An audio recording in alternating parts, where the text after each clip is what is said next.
Stell dir vor, die Wirtschaft deines Landes bricht plötzlich zusammen. Millionen von Jobs gehen verloren, Banken versagen und das Vertrauen in die Regierung sinkt auf den Tiefpunkt. Na, klingt das irgendwie vertraut? Was, wenn ich dir sage, dass genau so eine Krise auch die Weimarer Republik erschütterte und sie der Anfang vom Ende der ersten deutschen Demokratie war? Hallo Leute, ich bin Herr Müller, euer Lehrer von Schulwissen to go, und heute werfen wir einen Blick auf die Weltwirtschaftskrise von 1929 und ihre Auswirkungen auf die Weimarer Republik und warum sie uns heute noch etwas über Wirtschaftspolitik und politische Instabilität lehren kann. Los geht's!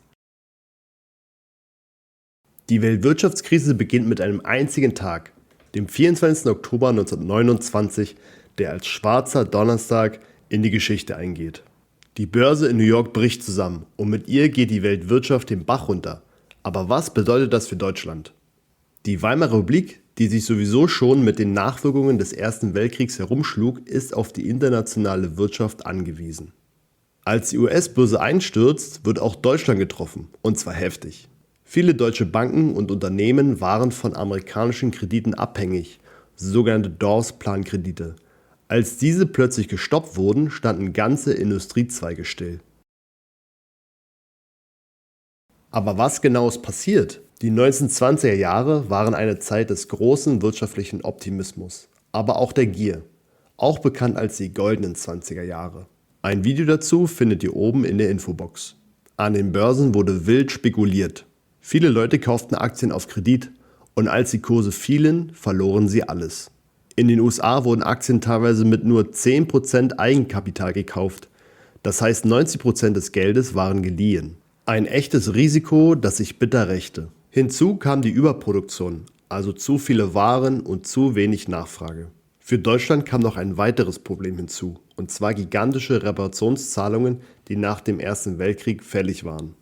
Die Weltwirtschaftskrise war der Tropfen, der das Fass zum Überlaufen brachte.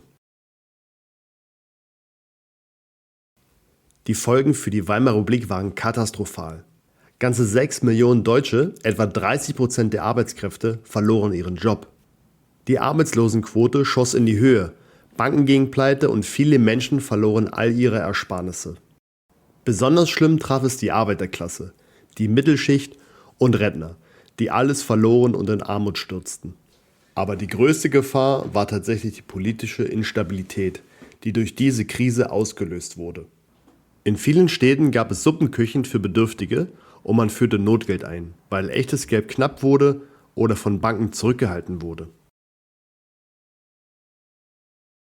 Die Unsicherheit und das Leid der Menschen ließen radikale Lösungen immer attraktiver erscheinen.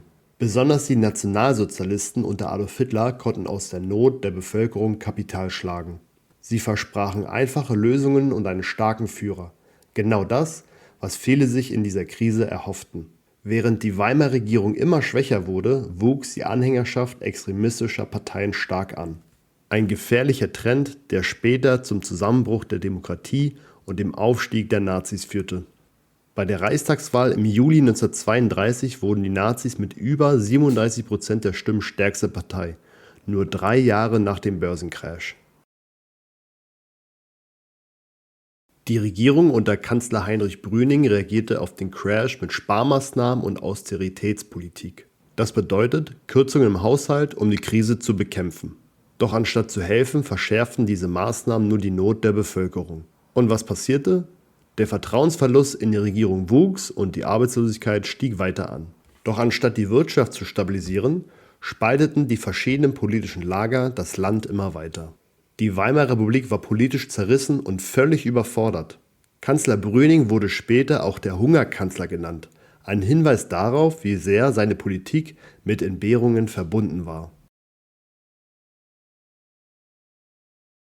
Die Weltwirtschaftskrise von 1929 hinterließ in Deutschland tiefe Spuren. Sie führte zum Vertrauensverlust in die Demokratie und ebnete den Weg für den Aufstieg des Nationalsozialismus. Ein düsteres Kapitel der Geschichte, das uns heute warnen sollte. Wenn die Wirtschaft ins Wanken gerät, wackelt oft auch die politische Stabilität.